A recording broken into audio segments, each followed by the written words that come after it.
it back again. We done made it back. Shout out to everybody out there at the Crump Plantation doing what they need to do to survive. Man, how was everybody's, was it Labor Day? How was everybody's Labor Day and Memorial Day and holiday and just a day off? If you don't have a day off because you're at a different type of corn plantation, then hey, man, that's okay. You still enjoy it. Shout out to everybody out there, man. Hope you had a great Memorial Day and roll call. Man, shout out to everybody out there, man. Oh, man, dealing with this high-ass economy, man. Having jobs, that shit is expensive. Like a mug. I mean, very expensive. So shout out to everybody out, man. We gonna talk about something, but we gonna talk about it in a different context. Illusion of inclusion. We gonna get into it today. So shout out to everybody out there, man. Like I said, shout out to everybody in Vegas, Arizona. Tasha, I seen that message you posted on there. We definitely know. You can't tell us shit. We gotta go to work. So we definitely know what the fuck is going on. So shout out to everybody in Vegas, Arizona. Shout out to homegirl Jerica. Shout out to the homegirl Shawnee, Philly in the building. And the homegirl Erica, Florida, aka Florida in the building. Shout out to my brother Dave from No Compromise. Georgia's definitely in the building. And check out my brother James Youngblood. Mic Drop. The Mic Drop. Y'all need to go check him out. Follow him on Instagram. Follow my brother Dave from No Compromise. These brothers, those my OGs. I call them my OGs because they kind of keep me informed and keep me level-headed. So, and we will, trust me, I gotta text my brother David too and James Youngblood. Gotta reach out to him on so we can set up some dates. I just want to ask them some questions. I got a whole bunch of questions to ask these two brothers, so I can't wait to do that. Shout out to the homegirl, Melina, all the way from North Carolina, a.k.a. North Kakalaka. Man, we in this. Let's get it.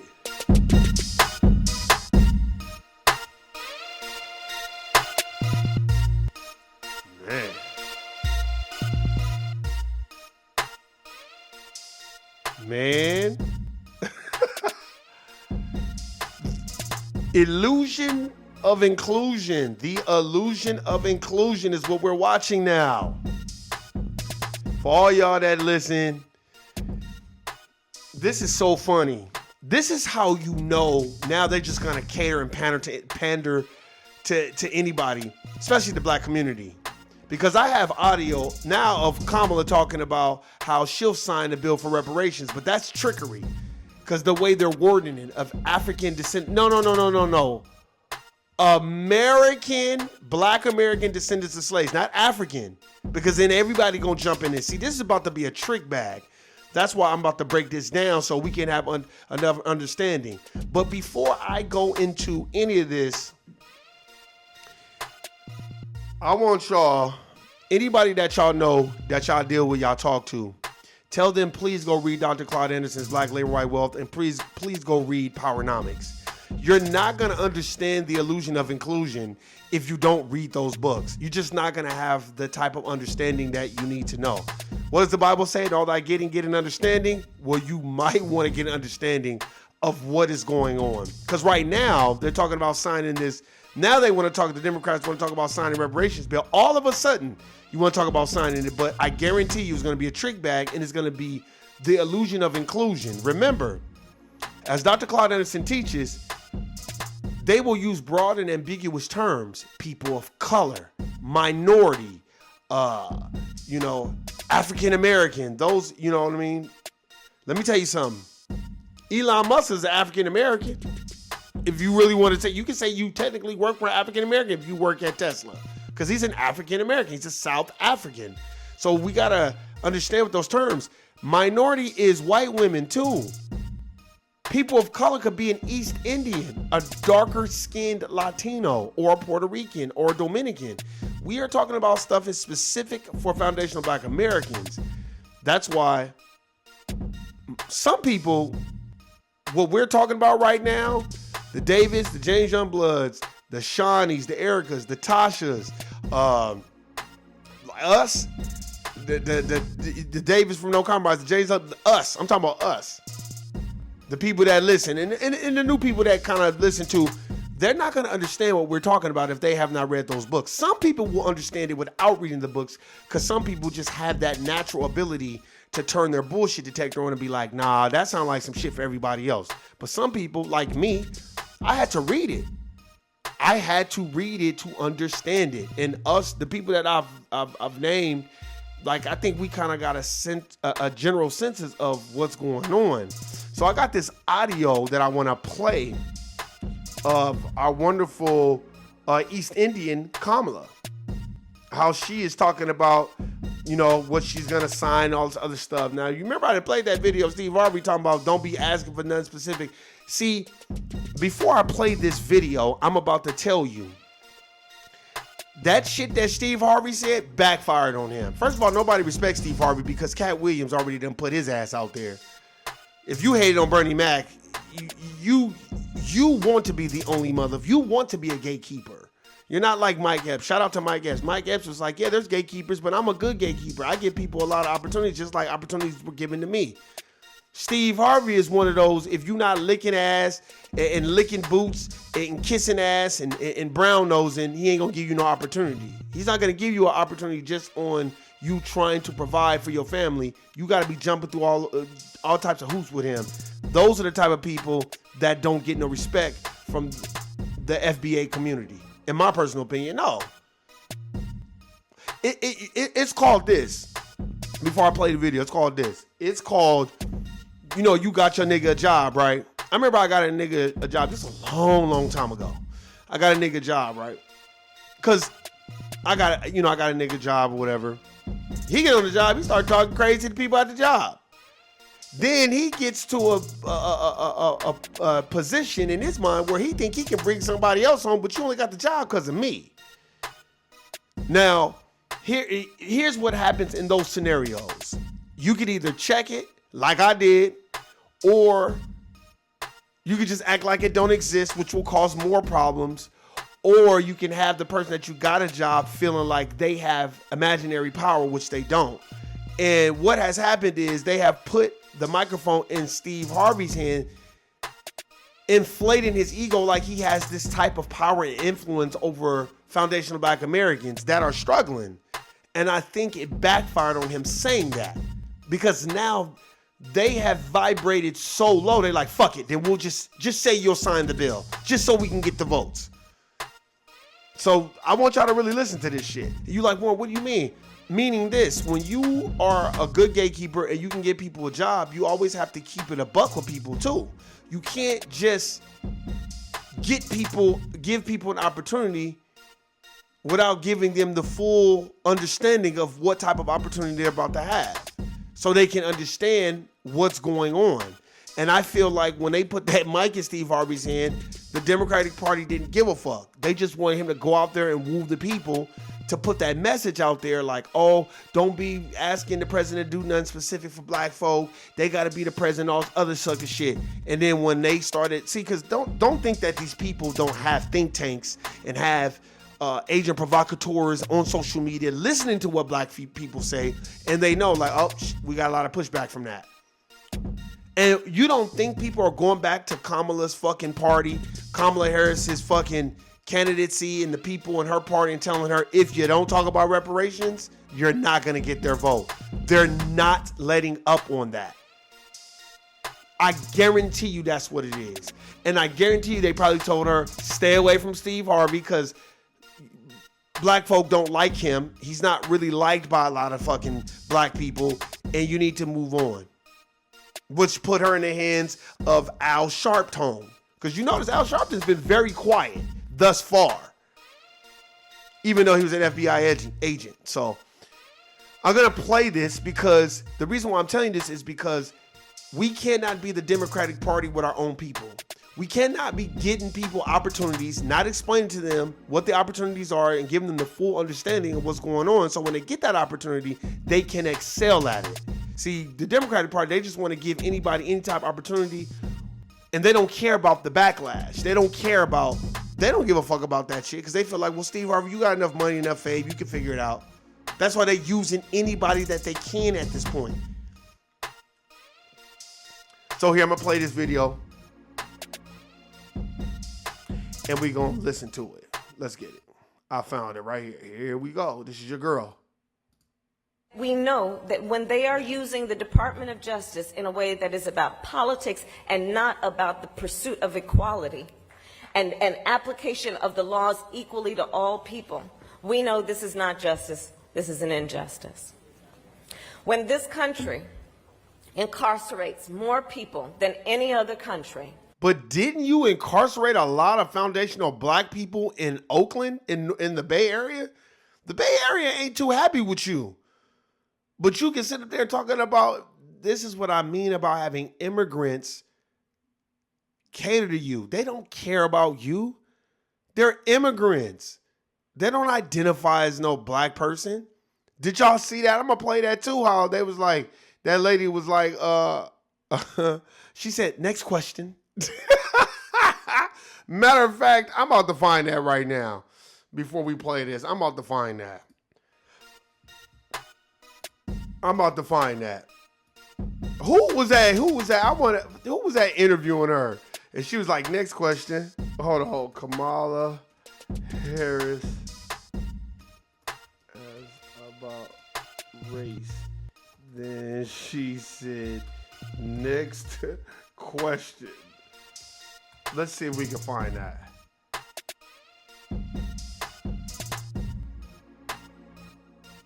Let's play this first, because this is funny. This will give you more context. That shit had me rolling. That's how you knew she was busted, because she was just like, next question. And Governor Tim Walz talking to CNN, as he said earlier today. They were in Savannah, Georgia, and they were staking out positions on all the key issues, and their hope that if they win the election, which is 68 days away now, that they can, quote, turn the page on this era of politics. Vice President Kamala Harris telling CNN tonight that on day one of her presidency, she would begin to implement her economic agenda. Yeah, to allow illegal immigrants to come over here and take foundational black American jobs, replace foundational black Americans so you can keep the ball in the Democratic court so they can vote for you guys, because they'll be so honored and so happy just to be here, and they won't be demanding of anything. So then you could have them benign neglect black folk. Stop, Kamala, stop. What she calls the building of an opportunity economy. My agenda includes what we need to do to bring down the price of groceries. For example, dealing with an issue like price gouging. What we need to do to extend the child tax credit to help young families be able to... Well, why don't you help young families by undoing all those policies and laws that you wrote and that you implemented when you were in the Bay Area, and putting all them black folk behind prison walls because they couldn't get their kids to school because they had to go to work. Take care of their children in their most formative years. The Democratic presidential nominee says her values have not changed, even if over time her positions have tacked away from more progressive views. On fracking, for example, which she said in 2019 she would ban and now won't, this. My values have not changed. I believe it is very important that we take seriously what we must do to guard against what is a clear crisis in terms of the climate. Her running mate, Minnesota Governor Tim Walz, weighing in on supporting Harris's vision for the country. The era we're in is our politics can be better. It can be different. And when asked often about her boss, President Joe Biden, Vice President Harris said it was humbling to receive his call, saying he was ending his campaign and endorsing her. I am so proud to have served as vice president to Joe Biden. You didn't do anything. Two, I am so proud to be running with Tim Walz for president of the United States. It was about a 45-minute interview, and Vice President Harris said she will always want to listen to diverse voices. I want to know what happened when she was asked if she's black. Okay, hold on. Let's see. But first, to the Kamala Harris interview, which ended up looking more like a campaign ad than a hard-hitting interview. Welcome on board. Nominee for president just months from Election Day. Here we go. Set in motion after a Philadelphia. What usually takes years of planning, coming together in a matter of weeks. Tim Walz! Let's fast forward and get Days from the election. between organic chicken and No. I'm trying to find a part when they was like, so how do you feel about Donald Trump saying this? She's like, next question. A federal ban on fracking on your first day in office, and you said there's no question I'm in favor of banning fracking. So yes. So it changed in that campaign? Oh, she looked confused. In 2020, I made very clear where I stand. We are in 2024, and I've not changed that position, nor will I going forward. I kept my word, and I will keep my word. Harris had previously called for illegal immigration to be decriminalised, but when she responded to this fact, the reporter just let her ramble. Another question about something that you said in 2019 when you first ran. There was a debate. You raised your hand when asked whether or not the border should be decriminalized. Do you still believe that?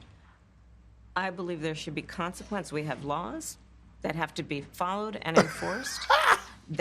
Man, look, see? This is exactly why you could tell she's a Dumbo. You probably don't remember you said all that bullshit. Address and deal with people who cross our border illegally, and there should be consequence. And let's be clear, in this race, I'm the only person who has prosecuted transnational criminal organizations who trafficking. But what does that have to do with illegal immigrants coming to this country, getting $13,000 worth of food stamps and getting $10,000 worth of vouchers and grants so they can go stay somewhere? Foundation of Black Americans can't get that. So what does that have to do with what you're talking about? Guns, drugs, and human beings. I'm the only person in this race who actually served a border state as Attorney General to You never even went to the border. What are you talking about? They asked you that, and you were like, oh, I haven't been to the border, but I plan on going. enforce our laws, and I would enforce our laws as president going forward. I recognize the problem. In truth, Harris is part of an administration which has an out-of-control illegal immigration issue. And the journalist failed to press further on this fact. And after these more serious questions, it got super weird, fluffy, and very promotional. Rather than digging into her record of policies, they started asking about the amazing moment Biden stepped aside for her. Man. And we have some never-before-shared details. No. Good. Let's check it out. My family was staying with us, and what does that have to do with anything? And sitting down to. No, we're gonna fast forward this. And that's how I learned about it. Wow, compelling stuff. Harris has been hiding from hard-hitting interviews since launching her campaign. Yep. And this was actually an opportunity for CNN to really test her candidacy. Yep. Instead, it is clear that this joke of a network simply wanted to promote her. It wasn't journalism, it was an endorsement. Yep. Well, joining me on the show this week is Sky News host Kayla Bond and Radio 266. They ain't gonna find that, which is like, next question. Hold on, let me see if I can find it. If not, I'm gonna play what she said recently about the reparations, and she laughed and shit. And I was like, man, what? Let's see. Nominee Tim Walz as her party's. Let's see. Your nomination. Bring down the price of groceries. For example, dealing with an issue like. Hold on, let's see. Who showed me her receipts, and before we capped the cost of insulin for seniors at 30. Stop. Where you stand on some key policy issues. Energy is a big one. Clear on the debate stage. Look, nah, we don't even. I'm not even gonna waste my time with that shit. We gonna play something that's realistic right now because they fumbling along. They don't want to get that part. America must admit it has a problem of mass incarceration. Go read the new Jim Crow by Michelle Alexander. She'll tell you all about mass incarceration. Kamala's not gonna tell you about that. Neither of them are gonna tell you about that. The Republican side or the Democratic side ain't gonna tell you nothing about no mass incarceration because both parties are making money from mass incarceration. But what has this administration done? They have increased the use of private prisons. That you was sending them to when you were in the Bay Area. Which, as we all know, profit, now, let's be clear about this, profit over the incarceration of other human beings. This is not justice, this is an injustice. Justice means recognizing domestic terrorism, including white nationalist extremism. Now you're saying white. See, they're taking all the grassroots talking points and they're trying to pander to foundational Black Americans. Oh, she said white nationalists, all that. Don't get hyped up over that. From Pittsburgh to Charleston to Orlando is a threat to the country we love and should be considered a national security priority. Right. If you elected president, This is Reverend Al Sharpton and your girl. would you sign that bill if it came across your Hold on, let me rewind it so y'all can understand what he said. sign that bill if it came across your desk? Hold on, let me see. Here we go. Priority. Now listen to this. If you elected president, would you sign that bill if it came across your desk? When I am elected president, I will sign that And that was the reparations bill. And hold on, let me rewind it again so you could hear what he said in full. bill. National security priority. If you elected president, would you sign that bill if it came across your desk? When I am elected president, I will sign that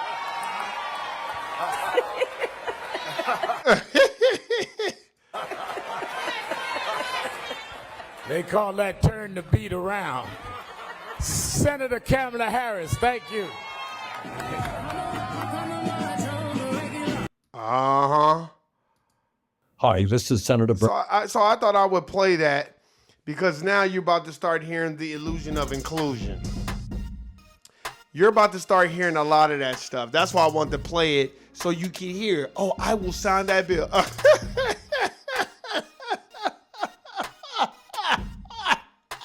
Man, get the fuck out of here. Ain't nobody even talking about no goddamn reparations until now, until the grassroots people started talking about it.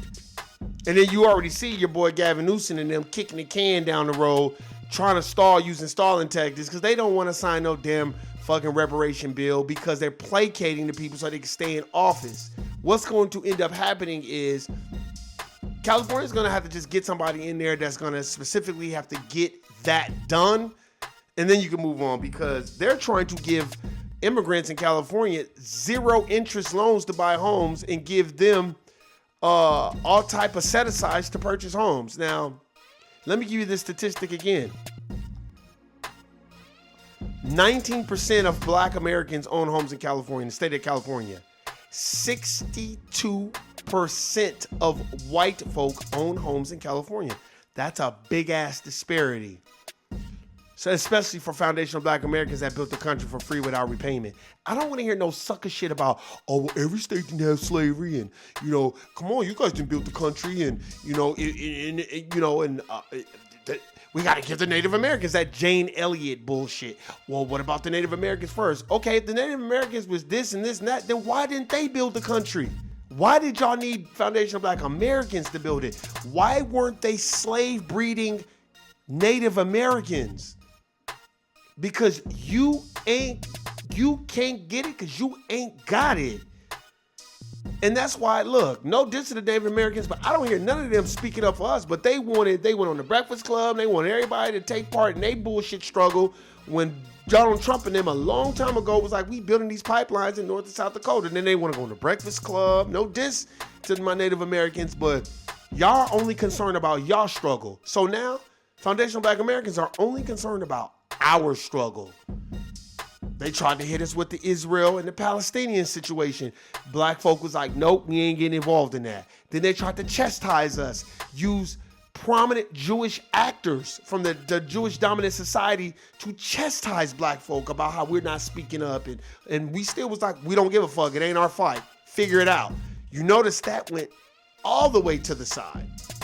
Then you have people talking about, oh, Black folk, we're not white supremacy. It's the Jewish community that's white supremacy. No, they identify as white. You guys all identify as white. And it's so funny because when Nick Cannon was going through his situation with the dominant Jewish community, the dominant society Jewish community, I didn't hear no other white Italians, Irishmen, nobody speak up for Nick Cannon on his behalf. They sat there and let the dominant society Jewish community slap him down, take his money away. These are all stalling tactics. Oh, no, it's not white people. The Jews, they control it. No, they don't. The system of racism, white supremacy is just what I said. Racism, white supremacy. Everybody gets on code when it comes to black folk. So I don't want to hear that. I didn't hear not near a other white person that's non-Jewish, that's not a part of the Jewish community, stick up for Nick Cannon. I didn't hear no other racial group stick up for Kanye at all. So since that lets me know y'all know how to get on code when it's against us. So I don't want to hear that shit from nobody. When a person starts telling you racism, white supremacy, no, it's not that. It's the Jews. You say, no, it's racism, white supremacy. Because I've watched black people have disagreements with the Jewish community, and I've seen no other white people stick up for black folk. So no, y'all all get on code when it comes to us. And that's a fact. And that's anywhere you go. So I don't want to hear that. And Kamala Harris is an East Indian who's going to make empty promises like most politicians do, and then they're going to give you another 4 years of another bunch of bullshit, and then it's going to go back and forth until foundational black Americans be like, no, we not participating until you put on the agenda what you going to do for us, because that's what we're owed. I'm so sick of people like Steve Harvey and the rest of these people who are like, they can't beat it. No, yeah, they can. If we built this country for free without repayment, that's something owed to us. We are the generations of our ancestors who went through all that bullshit. So you mean to tell me? So let me ask y'all this, and I'm gonna say this and I'm gonna be done. Why don't you go tell that sister, that foundational black American sister who jumped out of a 3-story building to get away from Patty Cannon and her white supremacist family, tell the descendants of that slave that we don't owe y'all nothing. After she jumped out of a 3rd-story window and broke every bone in her body to get away from Patty Cannon and her white supremacist family members. You tell me. Tell me. Tell the descendants of Una Judge that they shouldn't get anything after the president, George Washington, and his wife, Martha Washington, who owned 17,500 acres of land, had all these slaves working for them and moving them back and forth because of the new slave laws that once a slave is in a state for 6 months and they can declare their freedom. Oh, we got to move them back to Virginia. Tell the descendants of Una Judge's family they don't deserve no repayment for what their ancestors went through. Why don't you tell the descendants of Henrietta Woods, not Henrietta Lacks, even though we owe her descendants are old too, but Henrietta Woods, who was captured into slavery, got out of slavery, captured again, fought for restitution, and then when she tried to give restitution for being locked up illegally, they gave her $2,500. That was a lot of money back then, but she was owed way more than that for illegally being enslaved. Stop. Tell those descendants in the book, A Price for a Pound of Flesh, how the dominant society was digging up graves so they can do experiments on black bodies. Stop. Will you give me an explanation for that? Then we can move on. But with that explanation, I would still like a check. I'm tired of people telling us we should get free education. I'm tired of people telling us, please don't listen to no other racial group talk about what the fuck we should get. Especially if they an Italian, an Irishman, and you'd be like, y'all don't even go here. Like, you don't even know what's going on. You just got over here. You don't even know what it is. You should be thanking us the reason why your punk ass could come over here. That's why they was calling Italians wops without papers. Y'all was coming over here illegally, so I don't want to hear no story from no other racial group how they came over here with $1 in their pocket. Well, how about I give you $2 and buy you a goddamn boat and put your ass on it and send you back to your country so you can build your homeland. So you can take all the wonderful things that you learned from the United States of America Incorporated and you go live in Italy or Sicily or Rome or wherever the fuck y'all came from. I don't want to hear those stories, and I don't give you any props because you didn't build this country for free without repayment. So I don't want to hear it. So no, Warren will not be voting for an East Indian to do the bartering on behalf of foundational Black Americans. I don't like nobody cosplaying as a foundational Black American like Rachel Dolezal so they can get grants and set-asides so they can go to college, and then you want to get on TV and talk about how you made a tub full of greens, and then we flip it, and then you're with another East Indian and you're telling us you grew up East Indian the whole damn time. So which one is it? So you think I'm going to entrust somebody like that they're going to truly sign a reparations bill for foundational Black Americans without no trick bag attached to it? You guys are crazy. I'm done. Guilty, nigga. Peace.